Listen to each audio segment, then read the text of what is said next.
Invasions are massive cyclical game events which require players to unite in the face of overwhelming odds in order to protect Aelion from an invading army.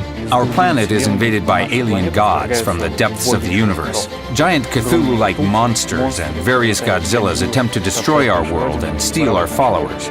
This feature ties in directly with what is going on in the game world of Aelion. The planet is in danger because its greater god has disappeared, and as a result of that, gods of other worlds are eager to get their share of the spoils.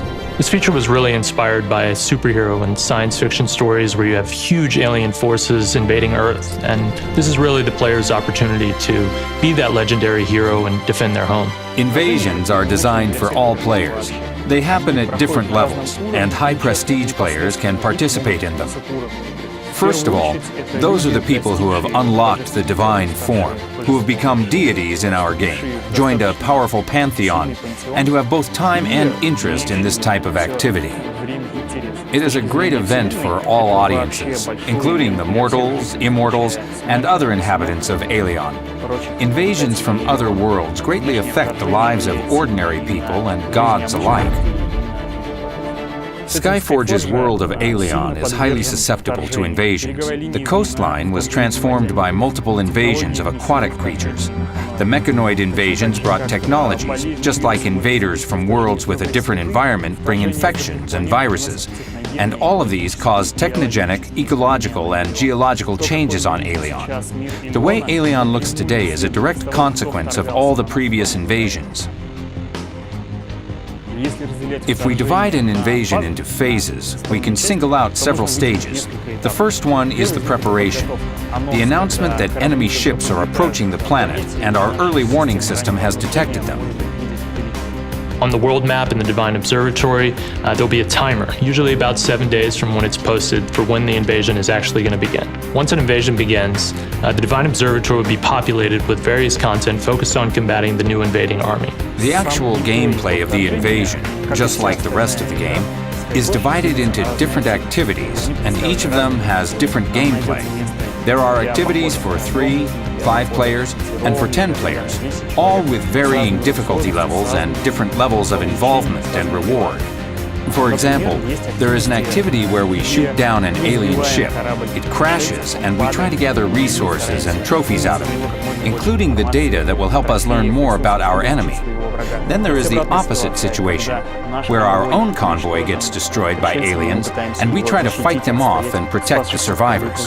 There are also activities like holding territory, like where we have a huge cannon that protects our planet from invasions by firing at enemy ships in orbit. It gets attacked, and we need to defend it. We also have mass activities that will be available in later stages of an invasion, when we've learned enough about the enemy to board their ship and fight against them in their native environment, an environment which is deadly to us. These phases finally culminate in the arrival of the Herald of the invading army, the outcome of which determines whether or not players are actually going to be successful in repelling the invading army. This battle is available for 24 hours, and if players are victorious, they either get a victory phase or a defeat phase akin to kind of a golden age or a dark age. If players are victorious, all players will receive a server-wide buff that increases the reward they get from all content. Additionally, the invading ship will still be available for players to continue to raid for a few days. If players fail, there will be no server-wide buff, and there's going to be a destroyed area that players can visit for another few days. The Mechanoid army is going to be the first invasion players get to experience. Up to this point in the game, players have fought lots of Mechanoid minions, but now they're going to have to fight some of the most powerful Mechanoids, and they're going to have to do so in orbit on the enemy ships. Mechanoids are robots, and their main god is a huge complex cube that can transform and produce many things, which surprise us with their shape and size. Heralds, the main bosses of each invasion, are the avatars of alien elder gods, the creatures from other worlds that challenge the gods of Aelion and want to claim our followers. Then there is the Phytonite invasion. These plants are living things, and their armies consist of different creatures. The Phytonite ships are organisms and not buildings. When we first started to discuss the invasions, our first reference was Ragnarok, the end of the world in Norse mythology. We considered an option where the Dark Ages would mean a complete downfall for Alien, the full cyclic change and destruction of the world each time the Ragnarok ends or is lost. We spent a lot of time discussing it, but in the end, common sense won out, and we decided not to destroy the universe and all players every time they failed or weren't strong enough to do something. The player's primary task as a god of Aelion is to protect their planet and their people, but of course, invasions also offer unique high-end content and great rewards. An invasion is a global event, a global activity. Therefore, the rewards here are also global and powerful. They cover all areas of progression. The goal of participating in invasions for players is, of course, power. Developing your strength and might.